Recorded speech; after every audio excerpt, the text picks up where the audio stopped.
Assalamualaikum warahmatullahi wabarakatuh. Perkenalkan, kami dari kelompok 1 yang anggotanya ada saya, namanya Gilang, dan rekan saya. Saya Syifa Putri. Saya Syifa Fitriani. Saya dari Anak Putri. Saya dari Fadila. Saya di Nukarena Siti. Saya dari Salsabila Putri. Jadi kami dari kelompok 1 diberikan amanah 3 materi, yaitu definisi pohon, kedua sifat-sifat pohon, lalu yang ketiga pewarnaan rak. Tapi dari 3 materi tersebut kami lebih menjerumus lagi ke satu materi. Jadi kami akan menjelaskan satu materi saja, yaitu definisi pohon. Nah, apa sih tujuannya kita mempelajari definisi pohon? Yaitu untuk mengenali lagi struktur-struktur pohon di dalam teori gerak. Jadi apa saja yang bisa kita pelajari? Ayo kita simak video ini. Baik, yang pertama yaitu definisi pohon. Misalkan G adalah suatu graf sederhana, tidak memiliki garis paralel dan loop. G disebut pohon bila dan hanya bila G tidak memuat sirkuit dan terhubung. Pohon semu atau trivial tree adalah pohon yang hanya terdiri dari sebuah titik.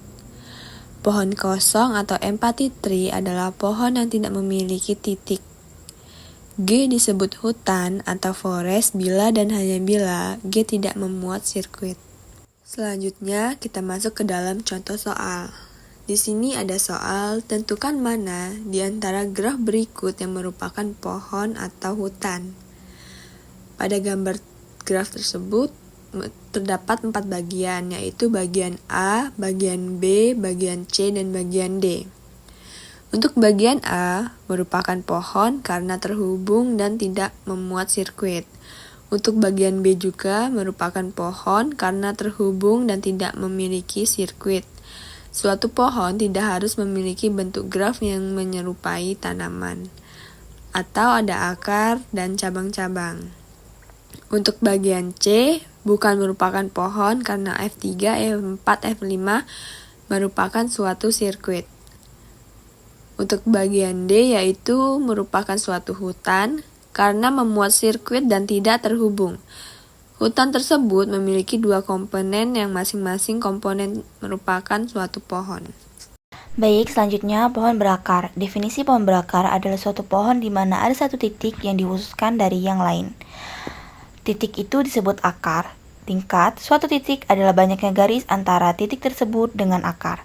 Tinggi pohon adalah tingkat maksimum yang dimiliki oleh titik-titik pohon. Anak dari titik V adalah semua titik yang berhubung langsung dengan V, tetapi memiliki tingkat yang lebih tinggi dari V. Jika W adalah anak dari V, maka V disebut orang tua dari W. 2 titik yang memiliki orang tua yang sama disebut saudara. Nah, perhatikan contoh kembali pada gambar B dengan V2 sebagai akarnya.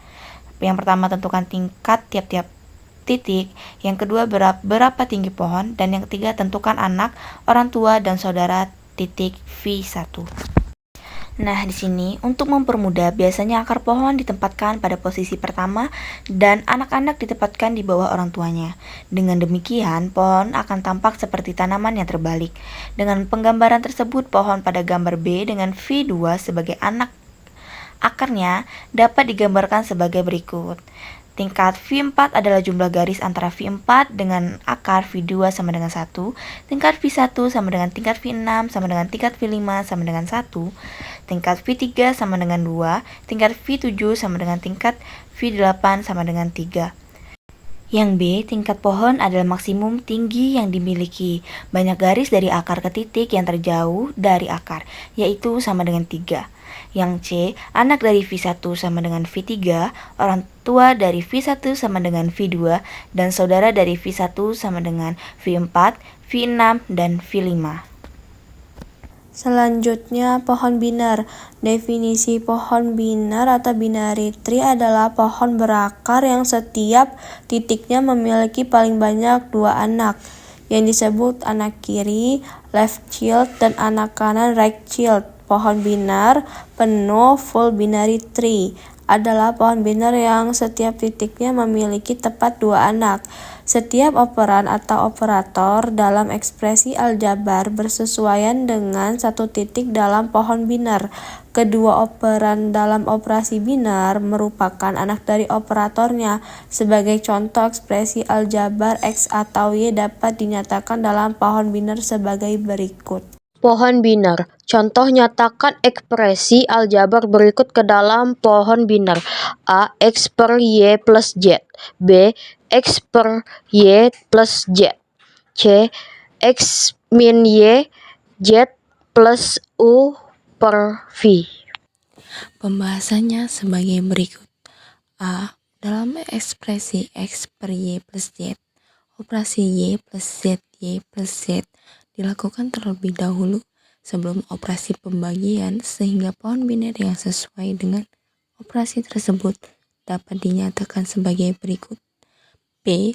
Operasi X per Y plus Z. Operasi pembagian dilaksanakan terlebih dahulu pohon biner yang sesuai tampak seperti gambar berikut. C. Dalam operasi X min Y kali Z plus U per V, pohon biner yang sesuai seperti gambar berikut. Lalu selanjutnya ringkasan. Yang pertama, Y adalah suatu graf sederhana, tidak memiliki garis paralel dan loop.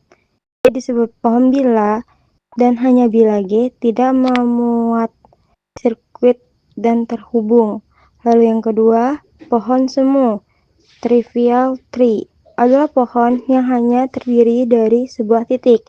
Lalu yang ketiga, pohon kosong, empty tree, adalah pohon yang tidak memiliki titik. Lalu yang keempat, G disebut hutan, forest, bila dan hanya bila G tidak memuat sirkuit.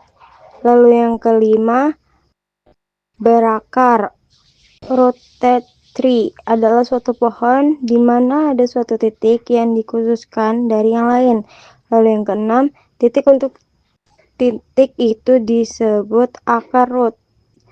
Tingkat level suatu titik adalah banyaknya garis antara titik tersebut dengan akar. Ringkasan yang ketujuh, tinggi atau height, pohon tingkat maksimum yang dimiliki oleh titik-titik pohon.